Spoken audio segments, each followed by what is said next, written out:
njihovi radovi imaju auru, jednu autentičnu auru originalnosti, dakle, jedan pečat unikata, taj sakralnost potpisa, sakralnost konteksta. Ja volim njihov slikarski, mozaički i skulptorski hedonizam. Dakle, i ne mogu da se nadivim lepoti i čistoti ovih radova. Kod ovih 4 umetnika video sam nešto što bih nazvao ukrštaj, nešto što bih nazvao ukrštanje i zato sam i ovaj tekst nazvao 4 niti jedne zajedničke povesti. To prvo ukrštanje zapravo svodi se na njihovo shvatanje tehnike. Mi živimo u jednom vremenu kada su izgubljena ta slikarska znanja, kada je izgubljen zanat i ovi umetnici nas ponovo vraćaju onome što bih ja nazvao manuelna procesualnost, dakle jedna ručna procesualnost. Slikari nas vraćaju jednoj medonosnoj materiji, mozaičari jednoj prefinjenosti, takođe i skulptori.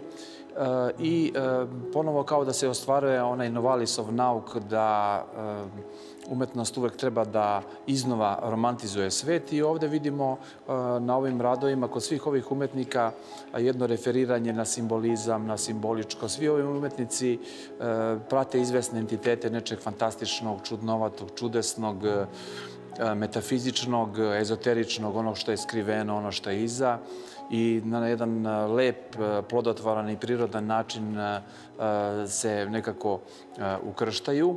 I takođe pronalazimo kod svih umetnika jednu mediteransku duševnost koja spaja i izmiruje sve ove radove. Skulptura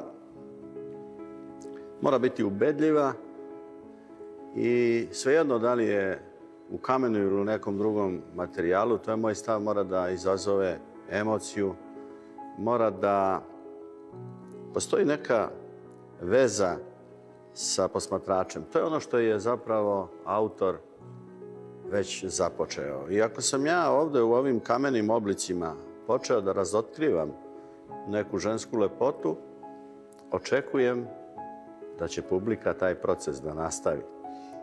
Obožavam lepotu Istre i rado sam radio skulpture od istarskog kamena. Ovo je upravo jedan predivan istarski kamen Selina.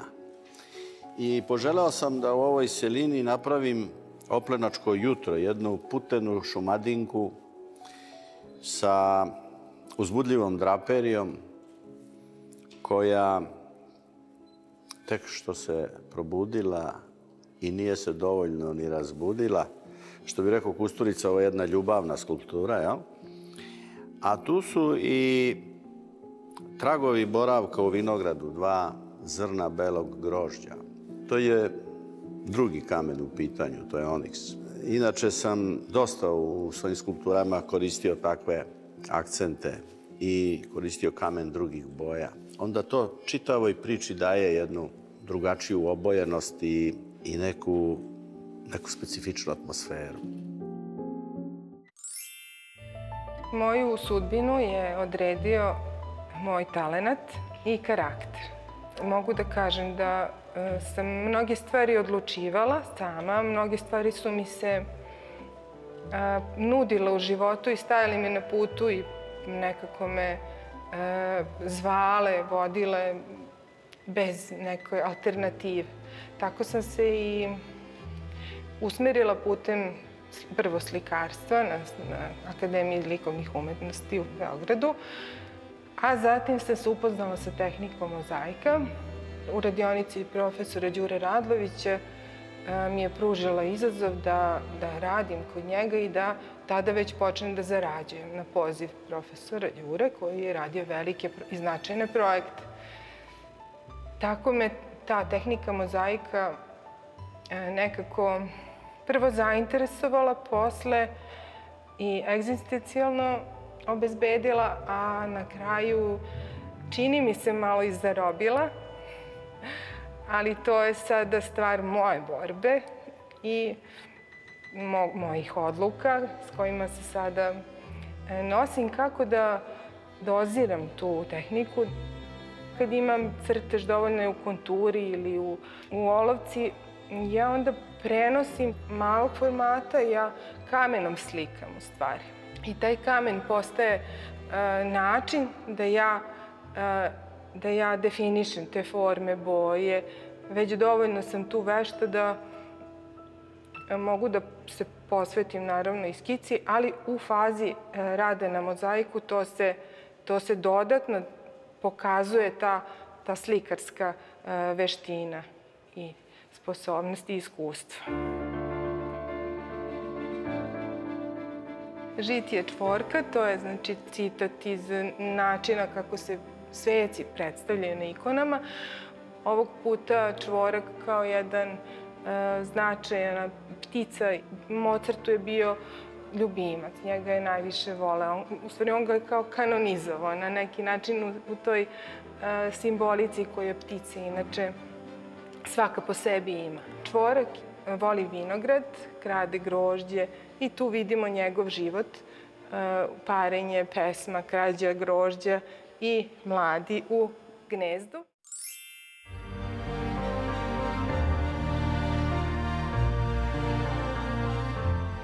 Nešto radimo od reciklaže, nešto od limova, nešto od tih žica i tako dalje. Varenjem dolazi do rezultata. Uglavnom su u pokretu, kažem da se ugledam na crteže Michelangelove, Leonardove, onda Dalijeve, Picassove. Gledam da pretočim to na svoj način, znači trodimenzionalno. Uvećam fotografiju Leonardovog crteža i onda uvećam fotokopiju i onda isečem taj lim, ako je od lima, i onda ga dograđujem u punoj formi. Znači, onda mu dajem formu, dajem mišiće i tako dalje. Ovo je, znači, bitka Leonarda da Vincija. Njegovu bitku sam ovde uradio. Sad, jedino što sam ja uradio ovde je srpski opanak. Ovo je Srbin i on je izgledan, pričao sam, izgleda ovde ili najjači ili se sakrio malo, pa je onda uzdigo celu tu figuru u neki trokut, u neki trougao i tako. Ima kretanje, ima snagu, gledao sam koliko je Leonardo mogao da uradi onakvu crtežu, gledao sam u trodimenzionalno da nekako bude najbliže. Onda sam, na primjer, ove mišiće isto po njemu gledao, ali sam svaki mišić na svoj način radio. Ovo je koža, kao pukla koža, ovde se nalaze mišići i tako da kompozicija po meni stvarno deluje onako moćno.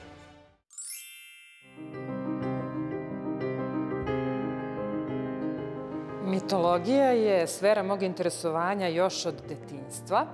Ja sam kroz istraživanje pronalaženja figura u mrljama u vidu rošahovog testa na svojim platnima došla do figura koje predstavljaju mitološke scene.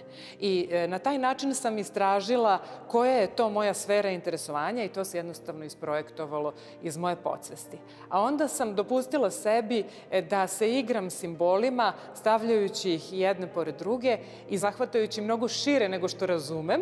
I onda su ti simboli počeli da pričaju svoje priče i ja kad slikam, ja više imam utisak da slušam priču nego da pričam priču. Jer u nastanku ona meni govori nešto o meni. Još pre nego što sam završila akademiju, volela sam da gledam i sunčev i mesečev odraz na moru. I primetila sam da je mesečev odraz na moru drugačiji nego sunčev. I pošto je okolo mrak, dolazi do neke dematerializacije predmeta i to mi je bio cilj. I kada sam se zagledala u te talase i te ritmove tamnih i svetlih odblesaka i senki tamnih, onda sam u njima prepoznavala kao da trče neke vile po moru i tako sam maštala. I onda sam poželjela sada da tu temu kao neko snoviđenje moje mladosti prikažem danas. I eto, oni trče po vodi, a mesečina ih dematerializuje, pa zato i mogu. Svi mi imamo na svojim radovima neku dozu erotike, ali u onom najuzvišenijem smislu divljenja. Takvu ulogu ima ljudska putenost na mojim slikama. Ja je prikazujem tako da izazove divljenje, jer u meni zaista izaziva divljenje. Ja se divim ljudskom organizmu.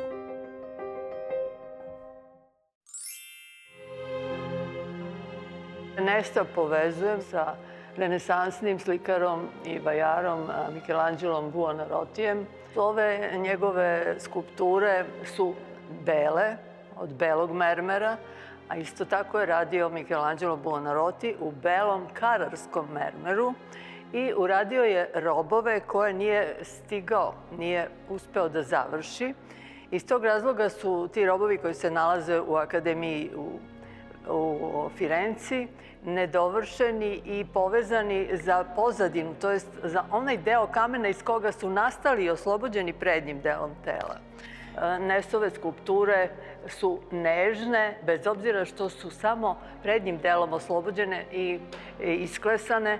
Zadnji deo tela je zakačen, zalepljen, uslovno rečeno, za onaj deo kamena iz koga su nastali.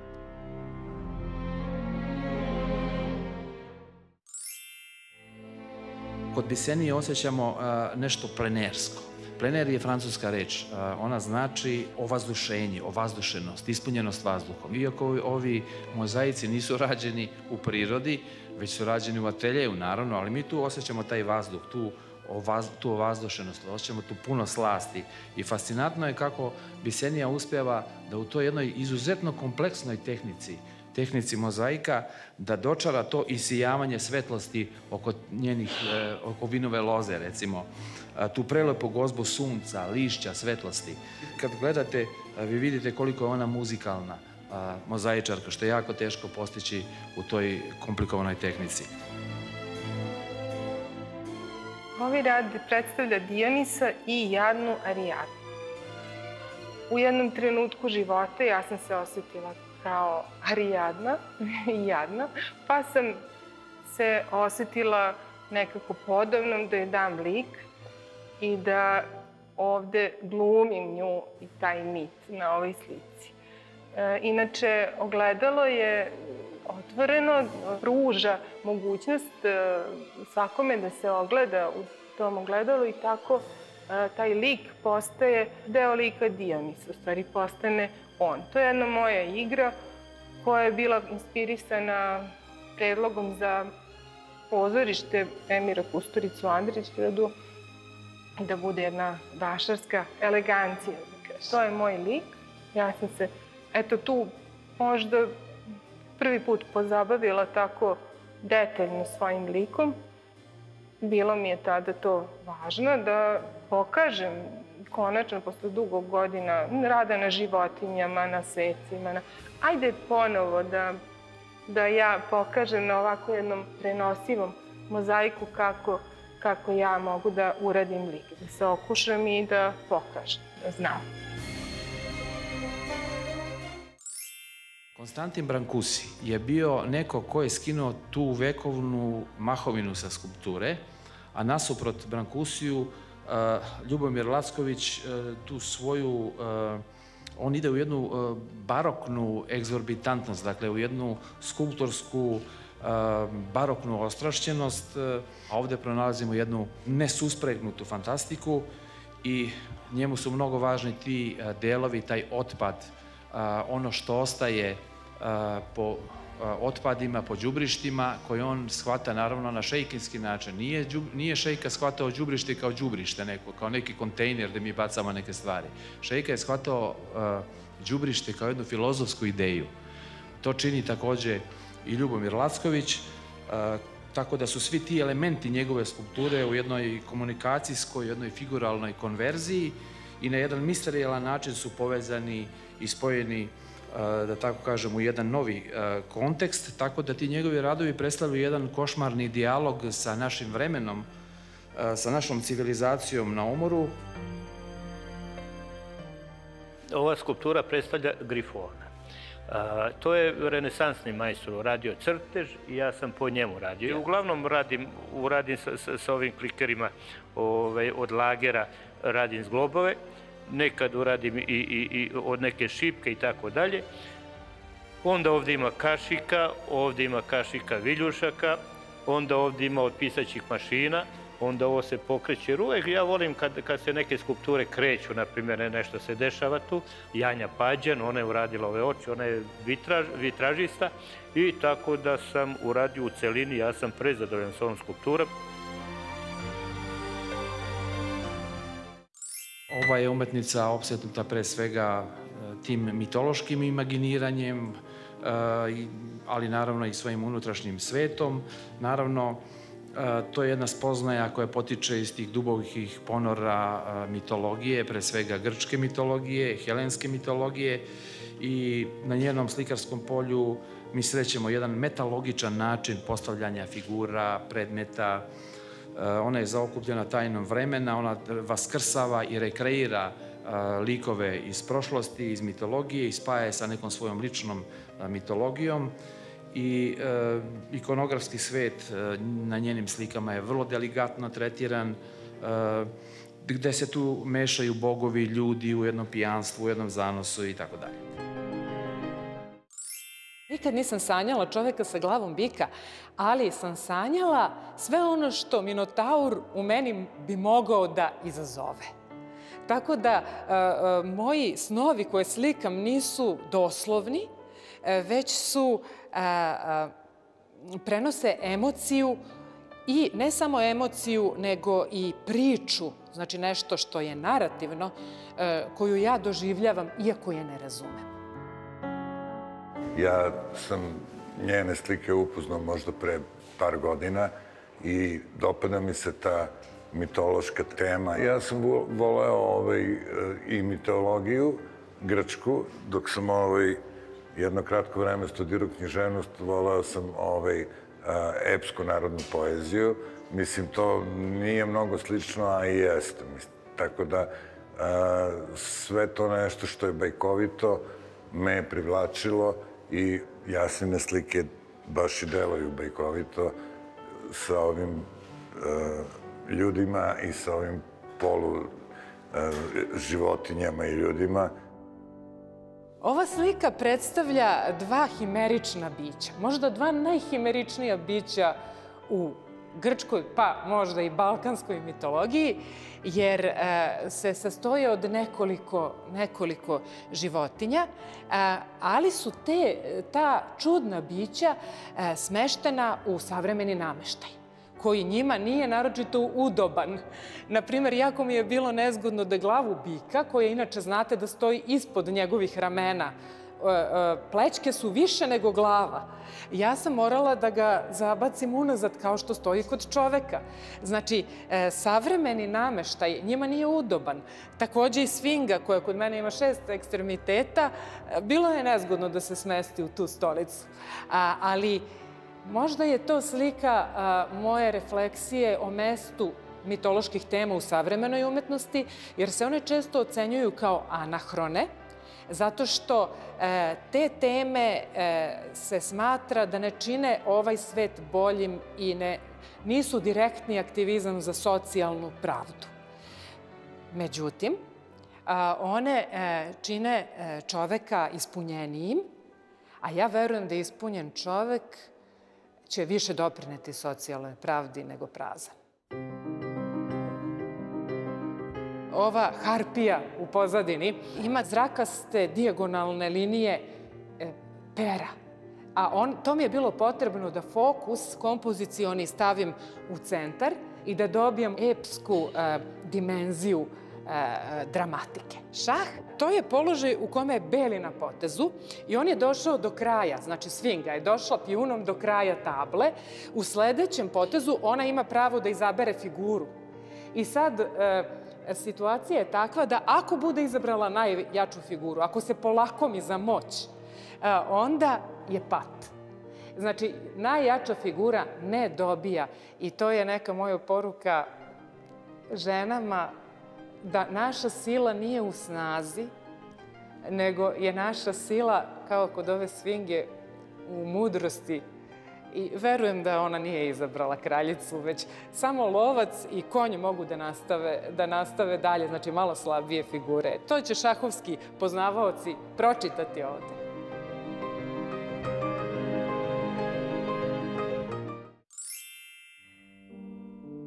Za Nebojšu Saovića Nesa žensko telo je jedna neiscrpna antologija oblika i jedan nedokučivi simbol, jedna misterija velika. i jednostavno u samom jezgru njegovog umetničkog bavljanja i njegovih, kako on kaže, snova u kamenu stoji žensko telo, stoji ženski akt, poloakt ili torzo i taj Nesov ženski akt uzbudljive erotičke inteligencije ovde je divinizovan, on je obožen, otvoren za nežno ljubavno dodirivanje. Rekao bih također i to da skulpture Nesove otjelovljuju i svojevrsne obredne predmete, neke njegove lične mitologije. Tu imamo organsku formu, imamo geometrijsku formu. Imamo formu u boji jednog kamena, ovde konkretno to je beli fenomenalni Tasos iz Grčke. Ova bež boja je Travertino Romano iz Italije.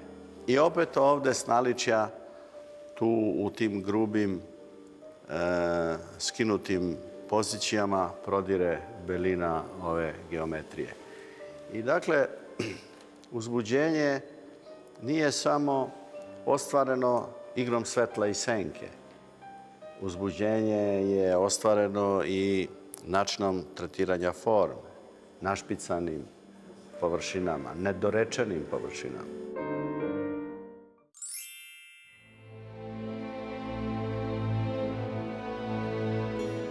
Berba u vinogradu, vide se detalji, jedna pastoralna kompozicija gde sam, okušala se, a pokazalo se i uspešno da prikažem vazdušnu perspektivu i konja i detalje i autoportret opet u prvom planu. Scena je izmaštana, iskombinovana je. Ja sam sebe portretisala, pa sam grožđe našla. Konj nije mogao da mi pozira, pa sam, nažalost, ne živimo takav pastoralni život kao što su nekad slikari živeli, da bi bili više upoznati u islikavanja ruralnih motiva. Ova glava konja se radi mnogo duže nego što se radi možda čitav ovaj ram, zato što je sitnih i jako precizno isečenih komada je potrebno da se izradi i to je dobro ljudima sugerisati da znaju koliko je ta kategorizacija u radu na mozaiku prisutna.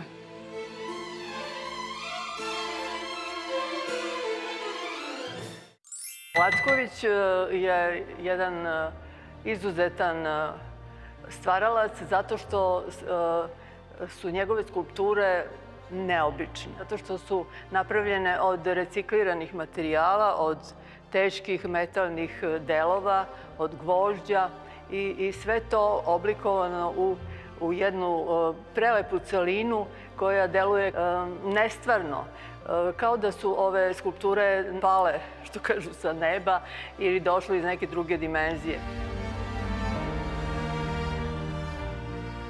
Video sam Dalijevog nosoroga, tako da sam dobio ideju da radim nosoroga na svoj način, normalno.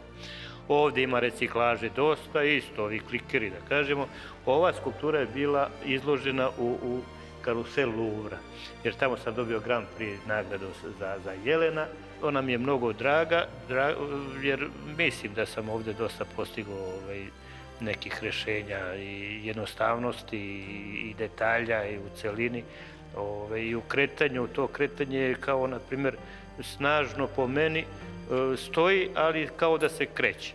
Ima dosta i šupljina, meni se ova glava sviđa kao, na primjer, puna forma i prazna forma, tako da ima neko. Onda ovaj deo sam gledao, znači, od Dalijevog nosoroga i onda sam uradio kako je moguće na moj način.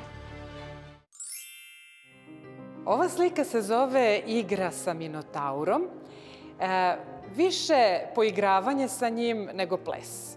Jer on za mene predstavlja biće sa kojim se politika poigrala.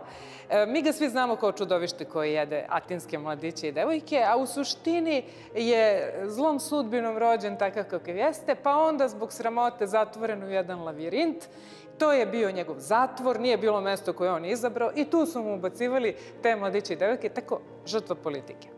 Ali ovo je kompoziciono rešenje preuzeto sa najpoznatije kritske freske koje se zove freska Toreadora. Možda ste videli njene fragmente koji su restaurirani i predstavlja sa dve strane, ima ženske figure, u sredini bik koji se ritnuo, kod mene je to Minotaur, a preskače ga akrobata, kod mene je to Tezej. Ja sam igrače tog mita ovde unela da se na neki način, da dam predlog da se sa Minotaurom obračunamo na drugi način, jer on je negde u lavirintu naše duše i ne možemo ga ubiti, jer on uvek vaskrsava. Evo vidimo, znači koliko je ovo bilo 1000 godina, ta kritska kultura pre današnjeg dana, pa je još živ.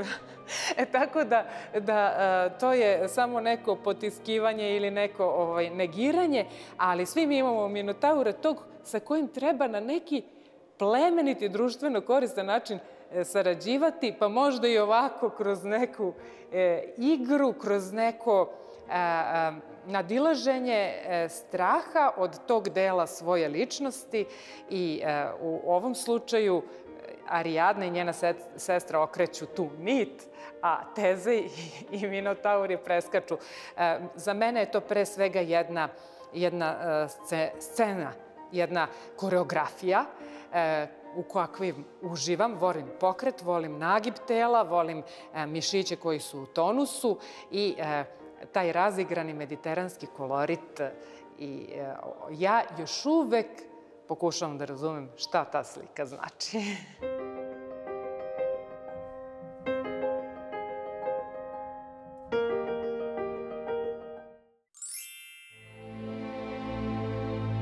Na ovom mozaiku prevladava prirodni kamen u bojama, svojih prirodnim bojama. Ja nikada kamen ne bojim dodatno nekim pigmentima, četkicom. Prevladava prirodni kamen i staklo. Isto tako staklo mozaičarsko, posebno bogate palete iz koje ja biram tonove koji su mi potrebni. Tako da na ovoj draperiji vidimo više tonova, ove neke staro zlato, slonovače boje, koje na kraju dočaravam time jedan volumen, kao što bi slikar zamutio tamniju boju, ja izaberem tamniji kamen. I tu, eto, to je nekako, vidi se ta tehnika gde sam ovog Edgara Allana Poea radila 3 dana. Ovo, samo medaljon ovako. A nešto drugo opet je tražilo mnogo manje vremena, veće površine. Ovo predstavlja jednu romantičarsku, malo mračnu scenu kada Kameja od slonovače, koja je inače broš, inače predstavlja jednu tananost, nežnost, kada se bori protiv crnih gavrana Edgara Allana Poea koji govori nevermore, a ona to ne voli. I onda ta kontrast crne i te slonovače, sve su to plemeniti nekako teksture, organske. Ovde sam se poigrala s tom scenom i napravila omaž neki Edgar Allanu Poe i svoj averziji prema reči nevermore.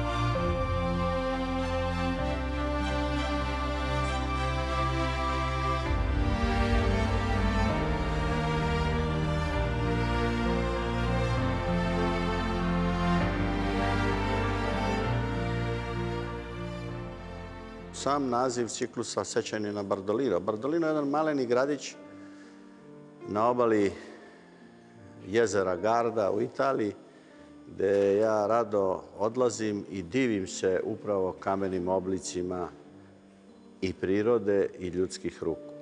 Tako da je to jedno večito nadahnuće. Ove 3 skulpture iz tog ciklusa sam poštedeo naziva tako što sam odredio vreme sa časovnika.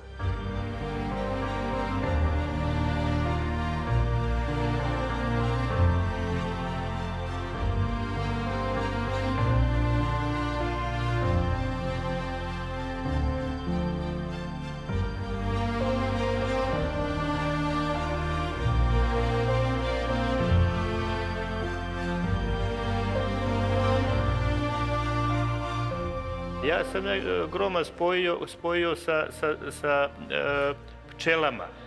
Idu pčela i grom. Ovdje su dve pčele koje drže saće. Ovo je saće i ovo pokretno je saće. I meni, kažem, opet uvek nekako gledam ako je moguće i ako ima smisla da se nešto kreće.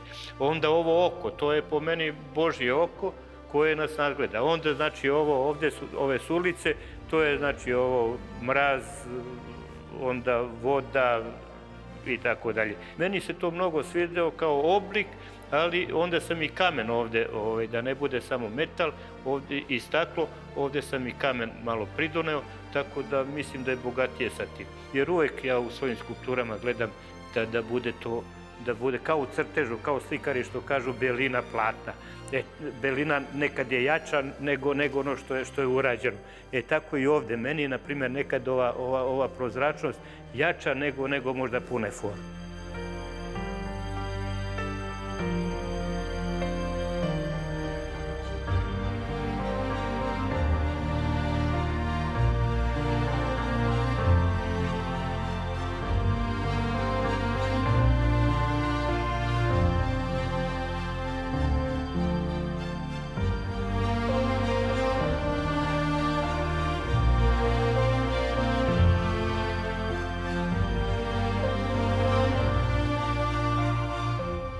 Vinčanska majka je nastala kao slika namenjena mojoj samostalnoj izložbi u Narodnom muzeju u Smederevskoj Palanci, koja je poznata kao arheološko nalazište, ceo region, sa najvećim brojem vinčanskih figurina. Toliko da čak tamošnji arheolozi iz muzeja smatraju da se tamo dešavala proizvodnja. A ja sam oduševljena tom idejom matrijarhalnih vrednosti, kao porodičnih, plemenskih vrednosti, gde se društvena pravda zasniva na empatiji, a ne na nekim spoljnim regulacijama. I onda sam uradila ovu porodilju po uzoru na figurinu koju oni posjeduju, i to je jedinstven slučaj u vinčanskoj kulturi da postoji ženska figura u zgrčanom položaju i oni su je zato nazvali porodilja. Ona inače drži ruku preko usta i zato pretpostavljaju da izbacuje zvuk i da je u pitanju porođaj. I ja sam opet htela da prikažem taj nastanak života kome se divimo, iako ga sve bolje razumemo, on je i dalje najveći mit, veći i od Minotaura i od Sfinge. Rođenje čoveka na svet je najveći mit. I ovde uključujem i ove leteće figure koje celo nebo se pokreće kada se jedan čovek rađa. I to su suđaje koje ne smatram, one su simbol sudbine i ne smatram ih zlonamernim, jer sam ja ta koja veruje u dobronamernost Boga i sudbine prema nama. Da, muški, ženski i dete. To je to trojstvo koje produžava našu vrstu. I u stvari, ja sam se dosta bavila i u slikarstvu i u svojim esejima matrijarhatom. I postaviti ženu da bude kraljica mogao je samo muškarac. Žena to nikad nije mogla da izbori svojom silom. Tako da zbog toga je tu muški lik koji je osmislio to ustrojstvo i postavio to žensko božanstvo koje je na našem tlu izrazito jako i produžava se do danas u kultu Bogorodice i u tim našim čvrstim porodičnim odnosima i privrženosti majci.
u jednom vremenu, da tako kažem, digitalne apokalipse, evo, dakle, umetnika koji su slični, umetnika koji imaju jedno slično duhovno i duševno disanje i koji nas, dakle, vraćaju tim nekim zaboravljenim znanjima i vraćaju nas tradiciji u onom smislu u kome tradiciju shvataju istočni i zapadni ezoterici, dakle, kao neko mesto odakle staro sija jednim novim oplemenjenim sjajem.